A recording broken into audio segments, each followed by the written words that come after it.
बेटी की शादी से ऐन पहले कोरोना वॉरियर की गई नौकरी तो शहरी विकास मंत्री भूपेंद्र सिंह ने किया कुछ ऐसा कि अब पूरे प्रदेश में उनकी इंसानियत के चर्चे हो रहे हैं। क्या है पूरा मामला, ये वीडियो बताएगा। मरे हुए लोग ही मेरे ख्वाबों को जिंदा रखे हुए हैं। जिंदा लोगों ने तो इंसानियत की खातिर भी कभी मेरा हाल नहीं पूछा। ये शब्द हैं कोरोना वॉरियर शहाबुद्दीन के। वो शहाबुद्दीन जिन्हें 2 साल पहले नगर निगम ने हेल्पर की नौकरी पर रखा था, जिन्होंने अपनी नौकरी के दौरान करीब 80 शवों का दाह संस्कार कराया। लेकिन अब जब कोविड संक्रमण कम हो गया है तो उनकी नौकरी भी चली गई है।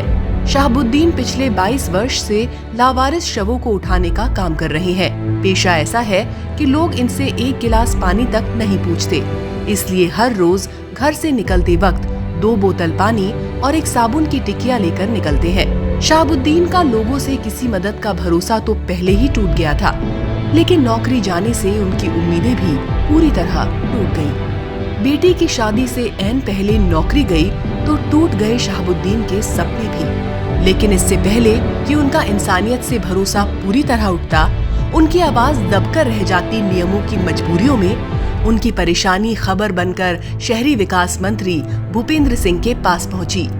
बस फिर क्या था, वो हुआ जिसकी शहाबुद्दीन ने उम्मीद खो दी थी। भूपेंद्र सिंह त्वरित रूप से निगम अधिकारियों से चर्चा कर शहाबुद्दीन को बहाल करने की प्रक्रिया आरंभ करा दी। साथ ही लोकतंत्र के प्रहरी उन पत्रकारों को भी धन्यवाद दिया जिनकी वजह से शहाबुद्दीन की दिक्कत खबर के रूप में उन्हें पता चल सकी।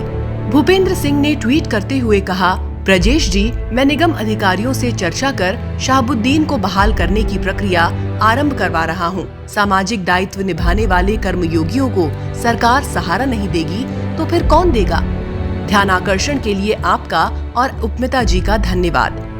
वाकई शहाबुद्दीन की बेटी की शादी से ऐन पहले उन्हें जीवन का ये अप्रतिम उपहार मिला है। कोरोना काल में हमने अनगिनत इतने लाशें जलाए। हम लोग शमशान घाट भदभदा पे अपने हाथों में छाला हो जाता था। जो 6 बजे जाते थे, रात को 8 बज जाता था। खाना बंधा हुआ रहता था, पब्लिक हल्ला करता था, अपन लाशों को जलाते थे। इतने डेड बॉडी लाते थे हम लोग, कंधे पर ढो ढो के। हाथ काम नहीं कर रहा था, लकड़ी की मतलब पूरे सिल्ली हल चुका था। पैरों पे लकड़ी गिर चुकी थी, चलने का नहीं हो रहा था, पैर सूजा हुआ था। बैंडेज बांध बांध के हम लोग काम कर रहे थे। नगर निगम ने हमें हटा दिया।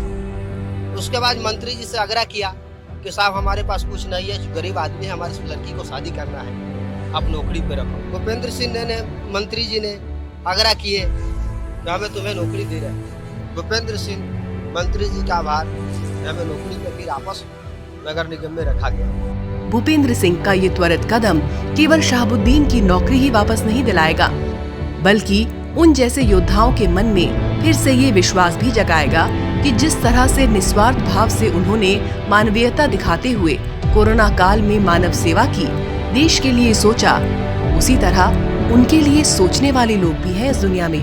नियम भले ही कितने कड़े हों, उनकी खुशियों के रास्ते में कितना ही अड़ के खड़े हों, उन्हें और उन जैसे देश की सेवा करने वाले लोगों को उबारने के लिए भाजपा जैसा परिवार है, भूपेंद्र सिंह जैसे इंसान है और घर जैसी सरकार है।